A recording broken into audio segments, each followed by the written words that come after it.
நம்முடைய ஆண்டவரும் இரட்சகரும் கர்த்தருமாகிய இயேசு கிறிஸ்துவின் நாமத்தினாலே இந்த காலை வேளையில் உங்களுக்கு வாழ்த்துதலையும் வணக்கத்தையும் ஸ்தோத்திரங்களையும் கூறிக்கொள்ளுகிறேன். உன் கண்களை ஏறெடுத்துப் பார் என்கிற தலைப்பின் கீழே இந்த நாளில் நாம் ஒரு தியானத்தை மேற்கொள்ள இருக்கின்றோம். உலக காரியங்களில் ஆர்வப்பட்டு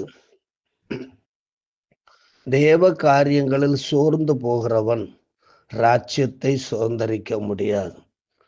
உலக காரியங்களிலே ஆர்வம் கொள்ளுகிற மனிதன் உலகத்து காரியங்களுக்காகவே 24 மணி நேரமும் ஓடிக்கொண்டிருக்கும்படியாய் தனக்குள்ளே தீர்மானித்து கொள்ளுகிற ஒரு மனிதன் தேவனுடைய ராஜ்யத்தையும் ராஜ்யத்திலிருந்து வரப்போகிற தேவகுமாரனையும் ஏறிட்டு பார்க்கிற பழக்கம் இல்லாதிருக்கிற காரணத்தினாலே அந்த ராஜ்யத்துக்குள்ளே அவன் போக முடியாது என்பது 1 கொரிந்தியர் 6ஆம் அதிகாரம் 9ஆம் வசனத்திலிருந்து 11ஆம் வசனம் வரை உள்ள பகுதிகளிலே நாம் காண்கின்றோம். அநியாயக்காரர் தேவனுடைய ராஜ்யத்தை சுதந்தரிப்பதில்லை என்று அறியீர்களா? வஞ்சிக்கப்படாதிருங்கள். வேசி மார்க்கத்தாரும் விக்கிரகாராதனைக்காரரும் விபச்சாரக்காரரும் சுய புணர்ச்சிக்காரரும் ஆண் புணர்ச்சிக்காரரும் திருடரும் பொருளாசைக்காரரும் வெறியரும் உதாசீனரும் கொள்ளைக்காரரும் தேவனுடைய ராஜ்யத்தை சுதந்தரிப்பதில்லை. உங்களில் சிலர் இப்படிப்பட்டவர்களாய் இருந்தீர்கள். ஆயினும் கர்த்தராகிய இயேசுவின் நாமத்தினாலும் நமது தேவனுடைய ஆவியினாலும் கழுவப்பட்டீர்கள், பரிசுத்தமாக்கப்பட்டீர்கள், நீதிமான்களாக்கப்பட்டீர்கள்.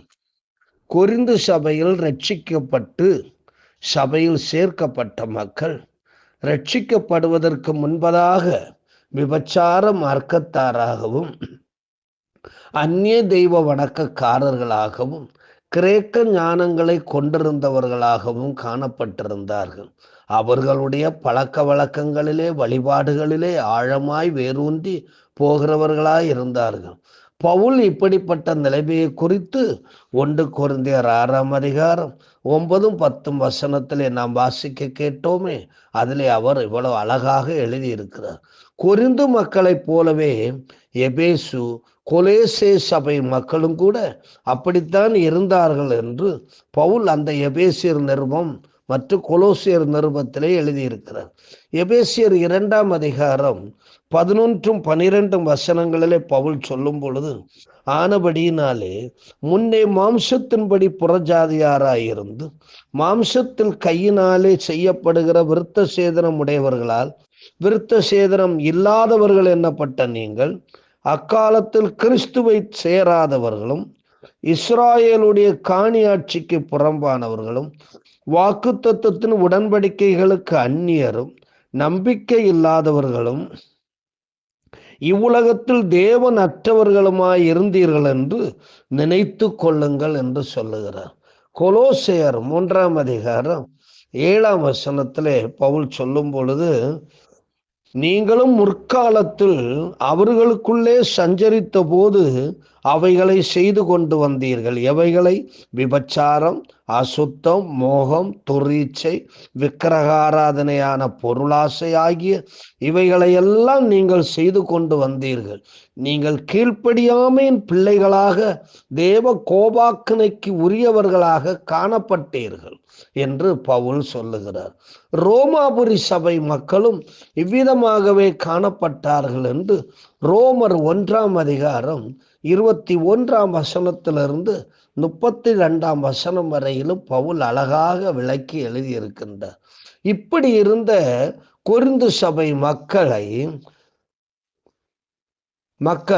1 கொரிந்தியர் 6ஆம் அதிகாரம் 11ஆம் வசனத்தின்படி கர்த்தராகிய இயேசுவின் நாமத்தினாலும் தேவனுடைய ஆவியினாலும் கழுவப்பட்டார்கள், பரிசுத்தமாக்கப்பட்டார்கள், நீதிமான்களாக்கப்பட்டார்கள். இதனை எபேசியர் 2ஆம் அதிகாரம் 13ஆம் வசனத்திலே பவுல் சொல்லும் பொழுது இப்படி சொல்லுகிறார், முன்னே தூரமாயிருந்த நீங்கள் இப்பொழுது கிறிஸ்து இயேசுவுக்குள் இயேசு கிறிஸ்துவின் இரத்தத்தினாலே சமீபமானீர்கள். தேவனுக்கு அருகில் நீங்கள் இப்பொழுது இருக்கக்கூடிய சிலாக்கியம் பெற்றீர்கள் என்று பவுல் சொல்லுகிறார். இவ்விதம் ரட்சிக்கப்பட்டவர்கள் கொரிந்துவில் சபையாக இணைக்கப்பட்டார்கள். கிறிஸ்துவுக்குள்ளே சபையாக இணைந்து ஐக்கியமாக வாழ்ந்தார்கள்.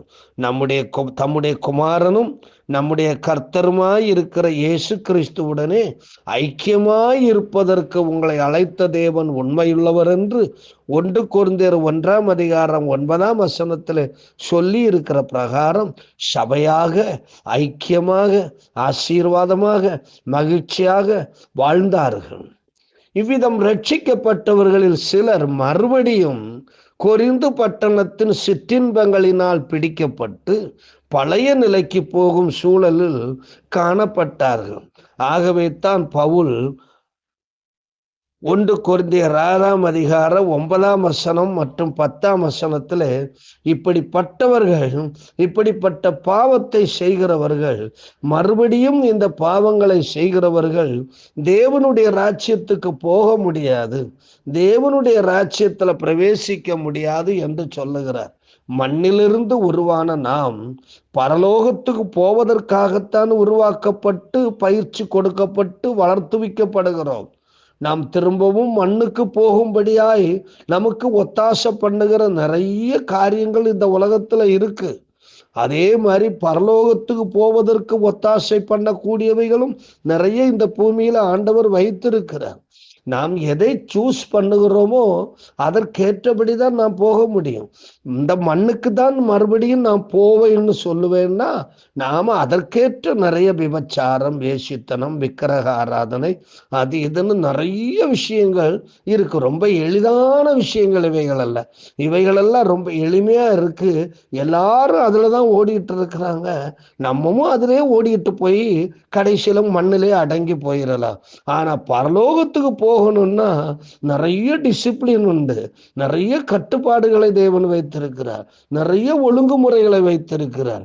இந்த மண்ணிலிருந்து விடுபட்டு விண்ணுக்கு பறந்து போவதற்கு, தேவனுடைய ராஜ்யத்துக்கு போவதற்கு அவர் நிறைய முறைகளை அவைகள் பின்பற்ற சொல்லி இருக்கிறார். இயேசுவை போல மாற சொல்லி இருக்கிறார். அவர் கொடுத்திருக்கிற புது சிருஷ்டியின் அனுபவத்துல நாம் வளர வேண்டும் என்று விரும்புகிறார். புது சிருஷ்டியாக்கப்பட்டவர்கள் அன்றாட ஜெபத்திலும் தியானத்திலும் நிலைத்திருக்காவிட்டால் பிசாசானவன் ஏமாற்றி வஞ்சித்து பின்மாற்றம் அடைய செய்வான். தொடர்ந்து கிறிஸ்துவோடு இணைந்திருக்கின்ற தேவ பிள்ளைகளுக்கு பவுல் என்ன சொல்லுகிறார் தெரியுமா? 1 கொரிந்தியர் 6:18-19-20 வேசித்தனத்திற்கு விலகி ஓடுங்கள். மனுஷன் செய்கிற எந்த பாவமும் சரீரத்துக்கு புறம்பாயிருக்கும். வேசித்தனம் செய்கிறவனோ தன் சுய சரீரத்துக்கு விரோதமாய் பாவம் செய்கிறார். உங்கள் சரீரமானது நீங்கள் தேவனாலே பெற்றும் உங்களில் தங்கியும் இருக்கிற பரிசுத்த ஆவியினுடைய ஆலயமாயிருக்கிறது என்றும் நீங்கள் உங்களுடையவர்கள் அல்லவென்றும் அறியீர்களா? கிரயத்துக்கு கொல்லப்பட்டீர்கள். ஆகையால் தேவனுக்கு உடையவைகளாகிய நீங்கள் சரீரத்தினாலும் உங்கள் ஆவியினாலும் தேவனை மகிமைப்படுத்துங்கள் என்று அழகாக சொல்லுகிறார். அன்பானவர்களே, இந்த கொரிந்து சபை பவுலின் ஆலோசனைக்கு செவிசாய்க்காமல் போனதினாலே பின் நாட்களில் அழிந்து போனது என்பதை நினைவு கூர்ந்து கிறிஸ்துவுக்குள் புது சிருஷ்டியாக வாழ அன்றாடம் ஜெபத்திலே, தியானத்திலே, பரிசுத்த வாழ்க்கையில, விசுவாசத்துல, நம்பிக்கையில நிலைத்திருங்கள். கர்த்தர் தாமே உங்களை ஆசீர்வதிப்பாரா. அன்பு நிறைந்த ஆண்டவரே, இந்த கால வேளையில உண்மை நாங்கள் நன்றியோடு ஸ்தோத்திரிக்கிறோம். மண்ணோடு ஒட்டி போய் தூளோடு கிடந்த எங்களையெல்லாம் தேவரீர் தெரிந்தெடுத்து எங்களை கழுவி சுத்தம் பண்ணி பரலோக ராஜ்யத்துக்குரிய ஆண்டவர் மினுக்கான மக்களாக எங்களை மாற்றினீங்க. பரலோகத்தின் ஒளியின் தேஜஸை எங்களுக்கு தந்து இந்த பூமியிலே நாங்கள் பரிசுத்தமாய் வாழ்ந்து எங்களுடைய காலங்கள் முடியும் பொழுது உம்முடைய ராஜ்யத்தில் வந்து சேரும்படியாக எங்களுக்கு கற்பித்திருக்கிறீங்க. ஆண்டவரே, நீர் எங்களுக்காக சிலுவையில் பட்ட அந்த வலி வேதனைகளை, எங்களுக்காக சிந்திய இரத்தத்தை நாங்கள் உணர்ந்து இந்த மண்ணுக்கு ஒத்த வேஷம் தெரியாமல் பரலோகத்திற்கு ஒத்த ஆண்டவர் அந்த புது சிருஷ்டியின் அனுபவத்தோடு முன்னேறி செல்ல எங்களுக்கு உதவி செய்வீராக. இயேசு கிறிஸ்துவின் மூலம் கேட்கிறோம் இரக்கம் நிறைந்த பரமபிதாவே. ஆமேன். God bless you.